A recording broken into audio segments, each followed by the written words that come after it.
Arsyet pse individët zgjedhin të nënshtrohen procedurave estetike shkojnë shumë përtej shqetësimeve sipërfaqësore. Shumë njerëz nxiten nga një dëshirë e fortë për të adresuar pakënaqësinë me imazhin e trupit të tyre, duke synuar të përmirësojnë pamjen për të rritur vetëvlerësimin, besimin në vetvete dhe lumturinë e përgjithshme. Na ndiqni në programin Shpresë për ty, për një këndvështrim të ri mbi kirurgjinë plastike dhe problemet psikologjike që lidhen me të.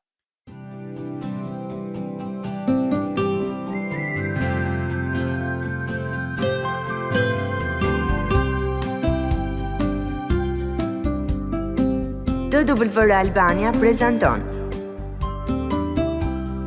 Shpresë për ty.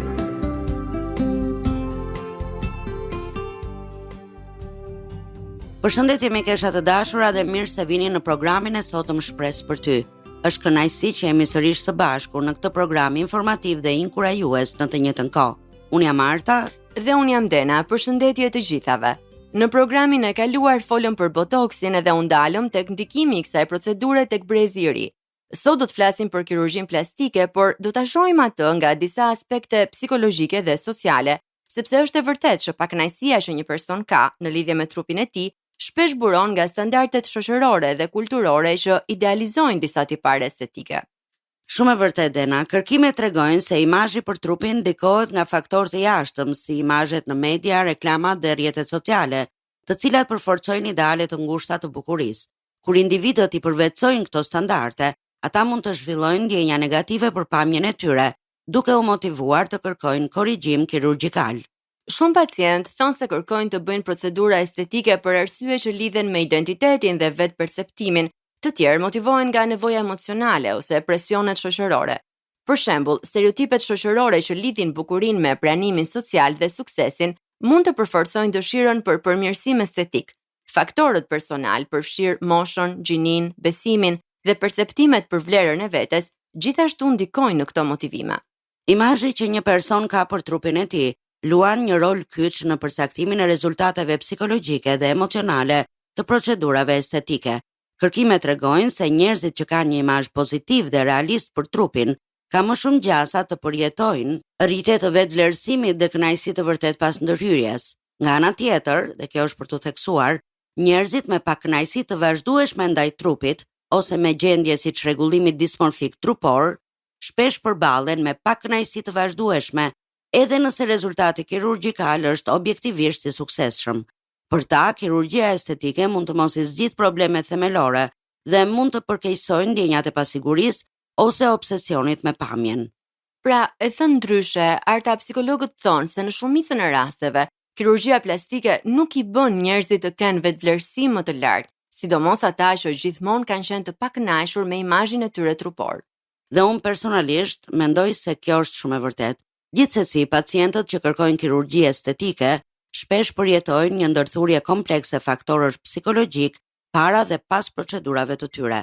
Pas operacionit, individët mund të përballen me probleme si çrregullime ekzistuese të humorit, përfshirë depresionin dhe ankthin, si dhe çrregullimin dismorfik trupor, i cili mund të shtrembrojë perceptimin e tyre për pamjen.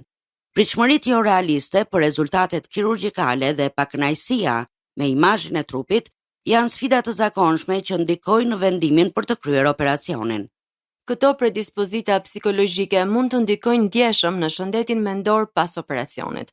Studimet tregojnë se pacientët me çrregullime të humorit të patrajtuara ose të panjohura përballen me një rrezik më të lartë për rezultate negative, si rritje e depresionit ose tërheqje sociale pas operacionit.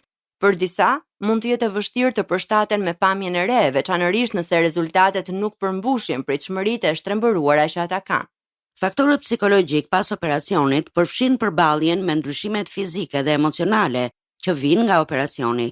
Stresi i rikuperimit, komplikacionet e mundshme dhe pritshmëritë e paplotësuara mund të kontribuojnë në ndjenja pakënaqësie ose pendese. Por më tepër, pacientët me dobësi psikologjike paraprake mund të shohin përkeqësim të gjendjes së tyre, duke përjetuar ankth, depresion ose izolim social.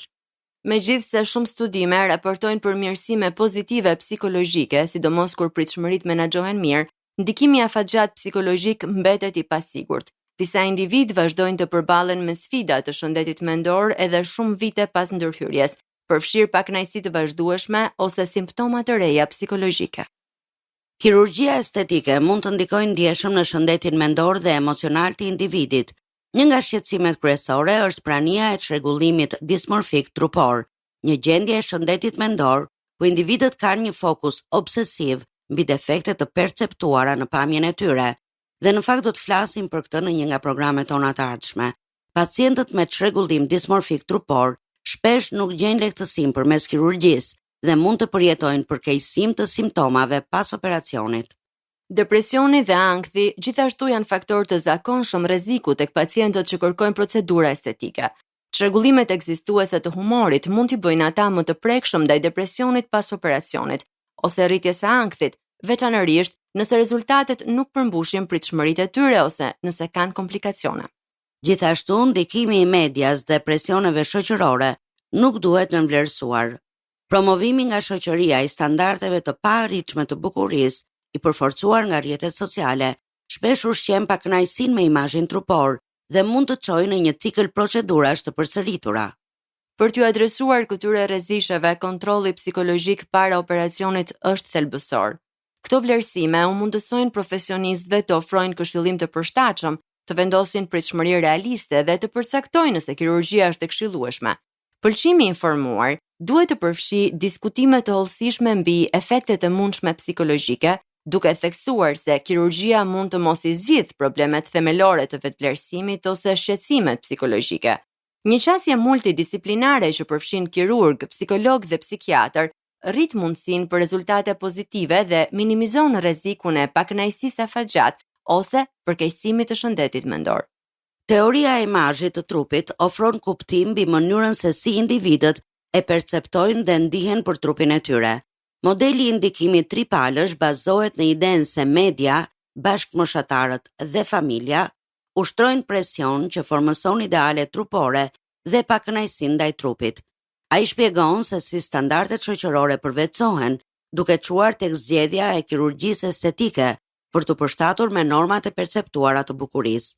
Përveç kësaj, teoria e objektifikimit të trupit luan rol në kuptimin e mënyrës se si ndikimet shoqërore dhe mediatike mund t'i bëjnë individët ta shohin veten kryesisht si objekte për të parë dhe vlerësuar.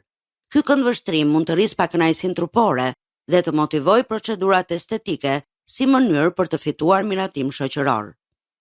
Tiparet e personalitetit si perfeksionizmi dhe ndjeshmëria ndaj refuzimit, bazuar tek pamja e jashtme, ndihmojnë në kuptimin e profileve psikologjike të pacientëve.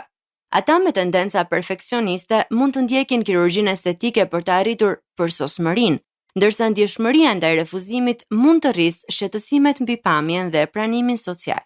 Standardet shoqërore të bukurisë ndikojnë fuqishëm në vendimet e individëve për të ndjekur procedura estetike. Këto standarde shpesh të rrënjosura në ideale kulturore përcaktojnë se çfarë konsiderohet të rrejse në një shoqëri ose në një komunitet të caktuar. Këto presione të jashtme mund të ndryshojnë identitetin personal, pasi njerëzit modifikojnë pamjen e tyre për t'u përshtatur këtyre modeleve shoqërore. Duke bërë këtë, ata mund të sakrifikojnë aspekte të veçantisë të tyre kulturore, racore ose personale, duke synuar një nocion të standardizuar të tërheqjes fizike. Kjo mund të çojë në konflikte të brendshme lidhur me autenticitetin dhe vetpranimin. Media i përforcon dhe i përhap këto ideale duke shfaqur imazhe të idealizuara të bukurisë, shpesh të përmirësuara kirurgjikisht, që qarkullojnë gjerësisht në rrjetet sociale dhe platformat argëtuese. Të rinjt, por edhe gratë dhe burrat në moshë të rritur, mund t'i përvetësojnë këto imazhe duke zhvilluar pasiguri dhe dëshirë për të arritur këto standarde. Dua të shtoj Arta se perceptimi shoqëror i kirurgjisë estetike përfshin gjithashtu edhe stigmatizimin.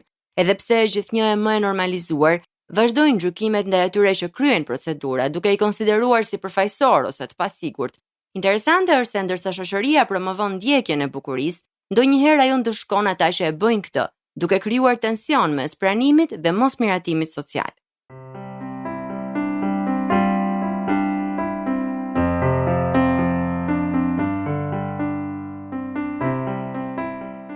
Jemi rikthyer në studio mikesha të dashura, jeni duke ndjekur programin Shpresë për ty. Kemi folur në pjesën e parë të programit për ndikimin psikologjik të kirurgjisë plastike dhe thamë se ndërsa pacientët presin një ndryshim të gjendjes së tyre psikologjike pas këtyre ndërhyrjeve, shumë prej tyre përjetojnë një efekt të kundërt.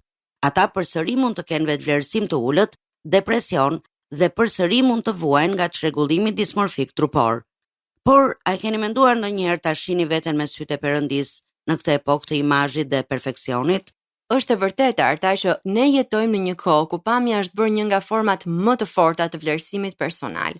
Siç e themi shpesh në programet tona, rrjetet sociale, filtrat, standardet e bukurisë dhe krahasimet e vazhdueshme kanë krijuar një kulturë ku shumë njerëz ndihen të pamjaftueshëm kur flitet për trupin dhe fytyrën e tyre natyrale. Në këtë realitet, kirurgjia estetike është bërë jo vetëm një zgjedhje personale, por shpesh një përpjekje për të fituar pranim, vetbesim ose ndjenjën e vlerës personale. Megjithatë, Bibla na ofron një mënyrë krejt tjetër për ta parë veten. Në librin e Samuelit thuhet: njeriu shikon pamjen, por Zoti shikon zemrën. Kjo është një nga të vërtetat më të fuqishme biblike. Shoqëria fokusohet tek fytyra, trupi, mosha, pesha dhe përshtatja me standardet estetike, ndërsa Perëndia shikon karakterin, zemrën dhe shpirtin e njeriut. Kjo nuk do të thotë se kujdesi për veten është i gabuar. Bibla nuk e dënon kujdesin personal apo dëshirën për të ndjerë mirë me veten. Problemi lind kur pamja bëhet burimi kryesor i vlerës sonë, ose kur identiteti ynë fillon të ndërtohet mbi pranimin e të tjerëve. Një nga historitë më të bukura në Bibël që flet për bukurinë e brendshme, më shumë se sa për atë të jashtme, është historia e Ruthit. Ruthi nuk përshkruhet në Bibël si një grua jashtëzakonisht e bukur fizikisht, ajo bëhet e veçantë për shkak të besnikërisë, për ulësisë, dashurisë, sakrificës dhe karakterit të saj. Pas vdekjes së burrit të saj, Ruthi kishte mundësinë të largohej dhe të fillonte një jetë të re diku tjetër, por ajo vendosi të mos e braktiste vjerrën e saj Naomin, edhe pse kjo do të thoshte varfëri dhe pasiguri. Ajo i tha Naomit: "Ku të shkosh ti, do të shkoj dhe unë. Ku të banosh ti, do të banoj dhe unë. Populli yt do të jetë populli im dhe Perëndia yt do të jetë Perëndia im." Ktu shfaqet bukuria e saj e vërtet. Në një botë që fokusohet vazhdimisht tek pamja e jashtme, historia e Ruthit na kujton se karakteri ka më shumë peshë se sa paraqitja. Besnikëria është më e bukur se perfeksioni fizik dhe zemra e pastër ka vlerë të përjetshme. Kur Boazi filloi ta respektonte Ruthin, nuk e bëri për shkak të pamjes së saj të jashtme, por sepse ai kishte dëgjuar për karakterin dhe mirësinë e saj. Ai i tha: "Më kanë treguar të gjitha ato që ti ke bërë për vjerrën tënde mbas vdekjes së burrit tënd." Kjo është shumë ndryshe nga kultura moderne, ku njerëzit shpesh vlerësohen fillimisht nga pamja. Mund ta gjeni këtë histori në librin e Ruthit në Dhjatën e Vjetër. Siç tham në pjesën e parë të programit, shumë njerëz zhvillojnë pakënaqësi me trupin e tyre për shkak të standardeve të imponuara nga media dhe kultura moderne. Bibla e njeh shumë mirë rrezikun e krahasimit. Kur njerëzit e matin veten sipas të tjerëve, lindin pasiguria, xhelozia dhe turpi. Apostulli Paul shkruan: "Sepse nuk guxojmë të renditemi ose të krahasohemi me ata që rekomandojnë veten e vet, por ata, duke matur veten e tyre dhe duke u krahasuar me veten e tyre, nuk kanë mend." Krahasimi i vazhdueshëm na largon pashën. Ai na bën të harrojmë se çdo person është krijuar në mënyrë unike. Një nga themelet më të rëndësishme të identitetit biblik është: Perëndia e krijoi njeriun sipas shëmbëltyrës së tij. Kjo do të thotë se vlera njerëzore nuk buron nga bukuria fizike, por nga fakti që ne jemi krijuar sipas imazhit të krijuesit. Çdo person ka dinjitet, vlerë dhe qëllim, pavarësisht nga pamja e jashtme. Në një kulturë që promovon perfeksionin artificial, kjo e vërtet është çliruese. Ne nuk kemi nevojë të fitojmë vlerë përmes transformimeve të jashtme, sepse vlera na është dhënë tashmë nga Perëndia. Bibla nuk e mohon ekzistencën e bukurisë fizike, por na paralajmëron se ajo nuk duhet të jetë themeli i identitetit ton. Fjalët e urta, kapitulli 31, vargu 30 na thot: "Hiri është i rrem dhe bukuria është e kot, por gruaja që ka frikë nga Zoti është ajo që do të lëvdohet." Shoqëria i ndryshon vazhdimisht standardet e saj të bukurisë. Ajo që konsiderohet perfekte sot, mund të mos konsiderohet nesër. Nëse identiteti ynë ndërtohet mbi pamjen, atëherë pasha jon bëhet e pashëndrueshme. Po kur identiteti ndërtohet mbi dashurinë dhe pranimin e Perëndis, ai bëhet i shëndrueshëm. Shumë njerëz besojnë se ndryshimi i pamjes do të zgjidhë pasiguritë e tyre të brendshme, por shpesh problemi nuk është fizik, por emocional dhe shpirtëror. Siç e tham në pjesën e parë, psikologët thonë se edhe pas operacioneve të suksesshme, Disa njerëz vazhdojnë të ndihen të pakënaqur, sepse plagët e brendshme mbeten të pashëruara. Jezusi gjithmonë fillonte me zemrën. Ai e dinte se transformimi I jashtëm nuk mjafton, nëse njeriu vazhdon të jetojë me turp, refuzim ose urrëtie ndaj vetes. Dhe Perëndia na thret drejt ripërtëritjes së mendjes. Romakëve 12:2 thotë: Mos u konformoni me këtë botë, por transformohuni me anë të ripërtëritjes së mendjes suaj.